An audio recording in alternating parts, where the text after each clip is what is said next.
ഇവിടെ വെടിനിർത്തൽ എന്നത് പ്രഖ്യാപിച്ചത് ട്രംപ് അദ്ദേഹത്തിൻ്റെ സമൂഹ മാധ്യമത്തിലൂടെയാണ്. ഇപ്പോൾ ട്രംപ് ഇസ്രായേലിലെത്തി പറയുന്നു മധ്യപൂർവ്വ ദേശത്ത് ഇനി സമാധാനത്തിൻ്റെ നാളുകളായിരിക്കുമെന്ന്.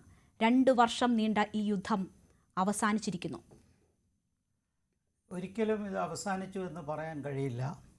മധ്യപൂർവ്വ ദേശത്തെ അവിടുത്തെ രാഷ്ട്രീയ ചരിത്രവും സാഹചര്യവും മനസ്സിലാക്കിയാൽ നൂറുകണക്കിന് വർഷങ്ങളായിട്ടുള്ള പ്രശ്നങ്ങൾ, രണ്ടാം മഹാലോക യുദ്ധത്തിന് ശേഷം ഇസ്രായേൽ സ്വതന്ത്ര രാജ്യമായി സൃഷ്ടിച്ചതിന് ശേഷമുള്ള സംഭവവികാസങ്ങൾ, പാലസ്തീൻ്റെ വിമോചന സമരം, അത് കഴിഞ്ഞ് തീവ്രവാദം വളരെ ശക്തിപ്പെട്ട് മധ്യപൂർവ്വ പ്രദേശത്ത് ലെബനോണിലും ഇറാനിലും സിറിയയിലും ഒക്കെ ഉണ്ടായ സംഭവങ്ങൾ, സമീപകാലത്ത് ഖത്തറിലുണ്ടായ പ്രശ്നങ്ങൾ, ഇതിനൊക്കെ പുറമെ ഹമസ് ഒരു തീവ്രവാദ ശക്തിയായി ഗാസയിൽ വന്നതും പിന്നീടുണ്ടായ കഴിഞ്ഞ 2 വർഷത്തിനിടയ്ക്കുണ്ടായ സംഭവവികാസങ്ങൾ നമ്മുടെ മുമ്പിലുണ്ട്. ഞാൻ പറയാൻ വിട്ടുപോയത് അബ്രഹാം അക്കോർഡിനെ കുറിച്ച് മാത്രമാണ്. അത് വിജയിക്കുന്നൊരു സ്റ്റേജ് എത്തിയപ്പോഴാണ് യുദ്ധം അല്ലെങ്കിൽ തീവ്രവാദ ആക്രമണം ഇസ്രായേൽ ജനതയ്ക്കെതിരെ ഹമസ് തുടർന്നു വിട്ടത്. അതിനെ തുടർന്ന് ഹമസിനെ നശിപ്പിക്കുക എന്നുള്ള ശക്തമായ തീരുമാനത്തോടു കൂടിയാണ് നെതന്യാഹു മുന്നോട്ട് പോയത്. ഈ കഴിഞ്ഞ 2 വർഷത്തിനിടയ്ക്ക് 67,000 മുതൽ 70,000-ഓളം പാലസ്തീനുകളെ കൊന്നൊടുക്കിയെങ്കിലും ഇത് അവസാനിച്ചു എന്ന് എനിക്ക് പറയാൻ ഒട്ടും കഴിയുന്നില്ല. അമേരിക്കൻ പ്രസിഡൻറ്റിൻ്റെ ശുഭാപ്തി വിശ്വാസം അദ്ദേഹത്തെ രക്ഷിക്കട്ടെ എന്ന് മാത്രമേ പറയാനുള്ളൂ. ഒരു 2 സ്വതന്ത്ര രാഷ്ട്രങ്ങളായി അംഗീകരിച്ച് ഇസ്രയേൽ പാലസ്തീനെ അംഗീകരിക്കുകയും പാലസ്തീനും ഹമസ് ഉൾപ്പെടെയുള്ള വിഭാഗങ്ങൾ ഇസ്രയേലിനെ അംഗീകരിക്കുകയും ലോകരാഷ്ട്രീയ രംഗത്ത് ഇവർക്ക് 2 പേർക്കും വേണ്ട രീതിയിൽ പ്രവർത്തിക്കാനുള്ള സാഹചര്യം ഉണ്ടാകുന്നൊരു കാലഘട്ടം വരുന്നതുവരെ ഈ പ്രശ്നം അവസാനിക്കുമെന്ന് എനിക്ക് കരുതുന്നില്ല. അതുകൊണ്ട് തന്നെ ഇപ്പോഴുണ്ടായ വെടിനിർത്തൽ നല്ലത് തന്നെ, പക്ഷേ അത് താൽക്കാലികമാണെന്നാണ് എൻ്റെ വിലയിരുത്തൽ. തീർച്ചയായും താൽക്കാലികമായ ഒരു ശാന്തതയാണ് ഗസയിൽ കൈവന്നിരിക്കുന്നത് എന്നതാണ് അദ്ദേഹത്തിൻ്റെ വിലയിരുത്തൽ. പക്ഷേ ഗസയിലും ഇസ്രായേലിലും ഒക്കെ നമ്മൾ കാണുന്നത് മനുഷ്യർ സന്തോഷത്തോടു കൂടി അവശേഷിക്കുന്ന ജീവനുമായി തിരിച്ചു വന്ന മനുഷ്യരെയൊക്കെ സന്തോഷത്തോടുകൂടി ഇസ്രയേലിൽ അവരുടെ ബന്ധുക്കൾ സ്വീകരിക്കുന്നു. ഗസയിലേക്ക് ഒരുപാട് പ്രതീക്ഷയുമായി മനുഷ്യർ തിരികെ എത്തുകയാണ്. തങ്ങളുടെ കിടപ്പാടം ഉൾപ്പെടെ നിലംപത്തിയ കാഴ്ചയിലും അവർക്ക് പ്രതീക്ഷയുടെ കിരണങ്ങളാണ് നൽകുന്നത്. അത് നീണ്ടുപോകട്ടെ എന്ന് നമുക്ക് പ്രതീക്ഷിക്കാം.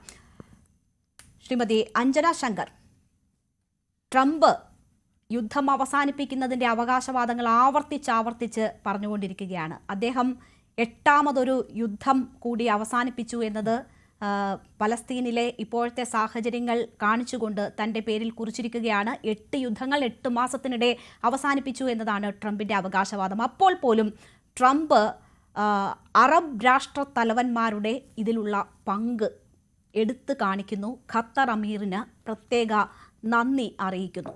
അപ്പോൾ ട്രംപിന് പോലും നിഷേധിക്കാനാകാത്ത വിധത്തിൽ ഇപ്പോഴത്തെ ഈ താൽക്കാലിക സമാധാനം ആണെങ്കിൽ പോലും അതിൽ അറബ് രാഷ്ട്രത്തലവന്മാരുടെ പങ്ക് വളരെ വ്യക്തമാണ്. അപ്പോൾ ഈ സമാധാനത്തിലേക്ക്, ഈ താൽക്കാലിക വെടിനിർത്തലിലേക്ക് കാര്യങ്ങൾ എത്തിച്ചതിൻ്റെ ഉത്തരവാദിത്വം, അതിൻ്റെ ക്രെഡിറ്റ് എത്രമാത്രം ഈ അറബ് രാഷ്ട്രങ്ങൾക്കുണ്ട്? നമസ്കാരം. ഈ സീസ് ഫയറിനെ പറ്റി പറയുമ്പോൾ ട്രംപിന്റെ പങ്കിനെ കുറിച്ച് താങ്കൾ തന്നെ പറയുകയുണ്ടായി. പല യുദ്ധങ്ങളും നിർത്തി എന്നെല്ലാം അദ്ദേഹം അവകാശപ്പെട്ടിട്ടുണ്ടെങ്കിലും അദ്ദേഹത്തിന് വളരെ ഒരു ഡിസപ്പോയിന്റ്മെന്റ് ഉണ്ടാക്കുന്ന രീതിയിൽ നോബൽ പീസ് പ്രൈസ് കിട്ടാതെ പോകിയ ഒരവസ്ഥ ഇപ്പോൾ ഉണ്ടെങ്കിൽ പോലും ഈ ഗാസ സീസ് ഫയറിൽ കൊണ്ടുവരാൻ 2 വർഷത്തിന് ശേഷം ട്രംപ് നടത്തിയിട്ടുള്ള അദ്ദേഹത്തിന്റെ എഫേർട്സിനെ നമുക്ക് കുറച്ച് കാണിക്കാൻ സാധിക്കില്ല.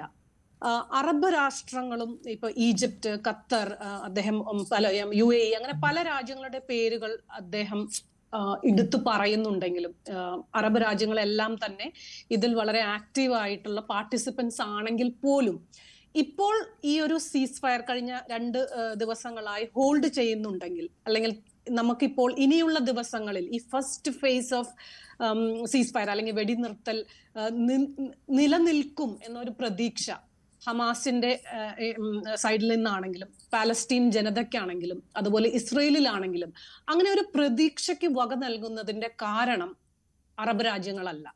ട്രംപിന്റെ പേഴ്സണൽ ആയിട്ടുള്ള ഒരു ഇൻവോൾവ്മെന്റ് ആണ് എല്ലാവർക്കും പ്രതീക്ഷ നൽകുന്നത്. അറബ് രാജ്യങ്ങളുടെ ഇടപെടലുകളെ കുറച്ചു കാണിക്കുകയല്ല. പക്ഷെ ചരിത്രം പരിശോധിച്ചാൽ നമ്മൾക്കറിയാം, പലവട്ടം സീസ് ഫയറുകളും അല്ലെങ്കിൽ പീസ് ടോക്കുകളൊക്കെ നടന്നിട്ടുണ്ടെങ്കിലും ഒരിക്കലും തീരാത്ത ഒരു പ്രശ്നമായിട്ടാണ് ഈ ഇസ്രായേൽ പാലസ്തീനിയൻ പ്രശ്നം നമ്മൾ കാണുന്നത്. ഒരു രണ്ട് രാജ്യമായി ഒരു ടു ഇൻഡിപെൻഡന്റ് സ്റ്റേറ്റ്സ്, രണ്ടു പേർക്കും സോവറിൻ റൈറ്റ്സ് ഉള്ള രണ്ട് ഇൻഡിപെൻഡന്റ് രാജ്യങ്ങളായി ഇസ്രായേലിന്റെ നിലനിൽപ്പിനെ പാലസ്തീൻ സൈഡിൽ നിന്നും അതുപോലെ പാലസ്തീനിന്റെ ഒരു ഇൻഡിപെൻഡന്റ് സോവറിനിറ്റിയെ ഇസ്രായേലും അംഗീകരിക്കാത്തോളം കാലം നമുക്ക് പൂർണ്ണമായൊരു സമാധാനം ഇതിന് കിട്ടി അല്ലെങ്കിൽ ഉണ്ടായി എന്ന് ഉറപ്പ് പറയാൻ പറ്റില്ല.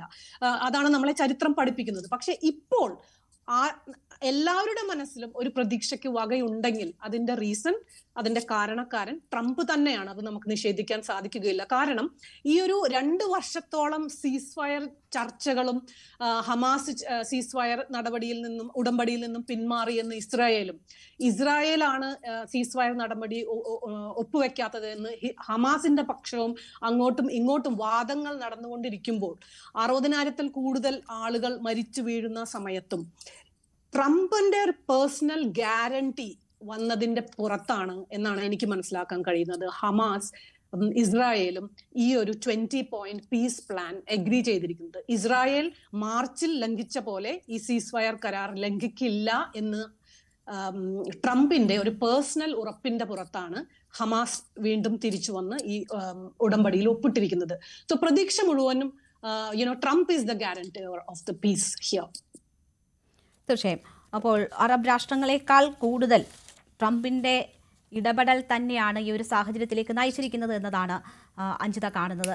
ശ്രീ PM നാരായണൻ, ഇവിടെ ഇപ്പോൾ ട്രംപ് നൊബേൽ പ്രൈസ് ലക്ഷ്യം വെച്ച് നൊബേൽ പീസ് പ്രൈസ് പ്രഖ്യാപനത്തിന് തൊട്ട് മുൻപ് ഒരു സീസ് ഫയറിലേക്ക് കാര്യങ്ങൾ എത്തിക്കാൻ നടത്തുന്ന അമിതമായ ഇടപെടലാണ്, അല്ലെങ്കിൽ അതിൽ മാത്രം ലക്ഷ്യം വെച്ചുള്ള ഇടപെടലാണ് എന്ന തരത്തിലൊക്കെയാണ് കാര്യങ്ങളെങ്കിൽ ട്രംപ് തന്നെ പറയുന്നു താൻ 2025 അല്ല 26 ലക്ഷ്യം വെക്കുന്നത് എന്ന് പറയുന്നു. അതിലൂടെ ഒരു ആത്മാർത്ഥമായ ഇടപെടലാണ് ട്രംപ് ഇപ്പോൾ നടത്തുന്നത് എന്ന കാര്യമാണോ നമ്മൾ മനസ്സിലാക്കേണ്ടത്? ഇപ്പോൾ ഈജിപ്തിലേക്കുള്ള യാത്രയിലാണ്. അവിടെ ട്രംപിൻ്റെ 20 ദിന നിർദ്ദേശങ്ങളിൽ ബാക്കിയുള്ള കാര്യങ്ങളിൽ ചർച്ചകൾ പുരോഗമിക്കുന്നു എന്നാണ് മനസ്സിലാകുന്നത്. നേരിട്ടെത്തി തന്നെ അദ്ദേഹം ആ ചർച്ചകൾക്ക് നേതൃത്വം വഹിക്കുകയാണ്.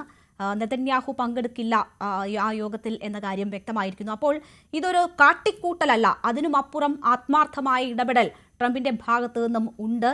അത് ഹമാസിന്റെ നിരായുധീകരണം ഉൾപ്പെടെയുള്ള കാര്യങ്ങളിൽ അത് സാധ്യമാക്കാനുള്ള ഇടപെടലാണ് ട്രംപ് ഇപ്പോൾ നടത്തി